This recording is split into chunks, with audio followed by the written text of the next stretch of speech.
BBC की विवादित documentary India the Modi question series को लेकर विवाद बढ़ता जा रहा है। भारत के खिलाफ एजेंडा चलाने वाले बीबीसी ने अब देश के प्रधानमंत्री के खिलाफ दुष्प्रचार करने की ठानी तो उसे बखूबी जवाब भी मिलने लगा। पूर्व न्यायाधीशों, नौकरशाहों और सशस्त्र बलों के दिग्गजों सहित 300 से ज्यादा प्रतिष्ठित भारतीयों ने भारत और उसके नेता के प्रति अविश्वसनीय पूर्वाग्रह दिखाने के लिए बीबीसी की आलोचना करते हुए एक बयान जारी कर उस पर हस्ताक्षर भी किए हैं। जारी बयान में कहा गया है कि अब तक हमने जो देखा उसके आधार पर बीबीसी सीरीज न केवल भ्रामक रिपोर्टिंग पर आधारित है बल्कि स्वतंत्र लोकतांत्रिक राष्ट्र के रूप में भारत के अस्तित्व के 75 साल पुराने इतिहास पर सवाल उठाती है। एक बार फिर भारत के प्रति बीबीसी की नकारात्मकता और पूर्वाग्रह डॉक्यूमेंट्री सामने आई है।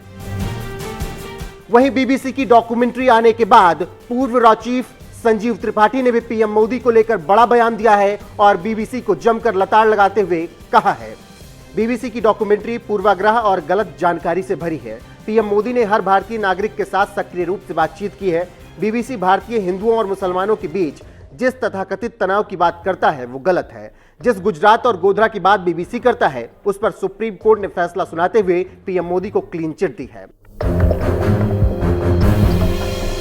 इसके अलावा बांग्लादेश में भारत की राजदूत रही बीना सीकरी ने भी बीबीसी की डॉक्यूमेंट्री को फेक बताते हुए पीएम मोदी का सपोर्ट किया है और अपने बयान में कहा है, बीबीसी की डॉक्यूमेंट्री में कोई तथ्यात्मक रिपोर्टिंग नहीं है। उन्होंने भारत के सुप्रीम कोर्ट के फैसलों की पूरी तरह से अनदेखी की है। सुप्रीम कोर्ट के 442 पन्नों के फैसले ने पीएम मोदी को पूरी तरह से दोषमुक्त किया है और बताया है कि घटनाएं कैसे हुई। पीएम मोदी पर दोष मढ़कर बीबीसी ने अपनी विश्वसनीयता को पूरी तरीके से खो दिया है। मुझे ब्रिटेन के प्रधानमंत्री ऋषि सुनक के खिलाफ एक मजबूत घरेलू एंगल पर भी संदेह है। वो भारत विरोधी भावनाओं को भड़काने और भारत के आंतरिक संबंधों को खत्म करने की कोशिश कर रहे हैं। भारत और ब्रिटेन के बीच संबंधों को खराब कर रहे हैं।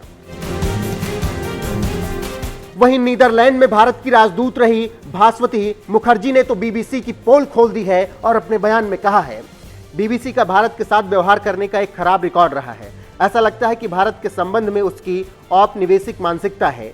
यह भारत के आंतरिक मामलों में हस्तक्षेप के साथ ही भारत यूके द्विपक्षीय संबंधों को नष्ट करने का प्रयास है। इसके अलावा पीएम मोदी के खिलाफ साजिश रचने वाले बीबीसी को रक्षा विशेषज्ञ पीके सहगल ने जमकर फटकार लगाई है और कहा है, पश्चिमी दुनिया मोदी में दोष निकालना चाहती है और दुर्भाग्य से वह इसमें जितना ज्यादा शामिल होंगे भारतीय लोगों का मोदी पर भरोसा उतना ही ज्यादा होगा, जो कि भारत के प्रगति के लिए जरूरी है। 2024 के चुनाव से पहले मोदी को गिराने की बीबीसी की चाल है। वो मोदी को निशाने पर बनाने के लिए मीडिया का इस्तेमाल कर रहे हैं। अब बीबीसी ने अपनी विश्वसनीयता खो दी है। ब्रिटिश एक मजबूत भारत और एक मजबूत प्रधानमंत्री नहीं चाहते, इसीलिए साजिश रच रहे हैं। तो कुछ इस तरह से भारत विरोधी बीबीसी को देश ने आईना दिखाया है और पीएम मोदी का समर्थन किया है। वहीं ब्रिटेन के पीएम ऋषि सुनक ने पूरी तरीके से इस डॉक्यूमेंट्री से पल्ला झाड़ लिया है और कह दिया है कि इसमें ब्रिटिश सरकार का कोई भी हस्तक्षेप नहीं है। जिसके बाद भारतीय विदेश मंत्रालय के प्रवक्ता अरिंदम बागची ने बीबीसी की इस डॉक्यूमेंट्री को पीएम मोदी के खिलाफ एक एजेंडा बताया है और इसी के साथ उन्होंने इसे भारत में बैन भी कर दिया है। और इसी बीच पीएम मोदी को देश के कई पूर्व राजदूतों, जजों, नौकरशाहों और रक्षा विशेषज्ञों का साथ मिला है और सब ने बीबीसी के खिलाफ मोर्चा खोल दिया है।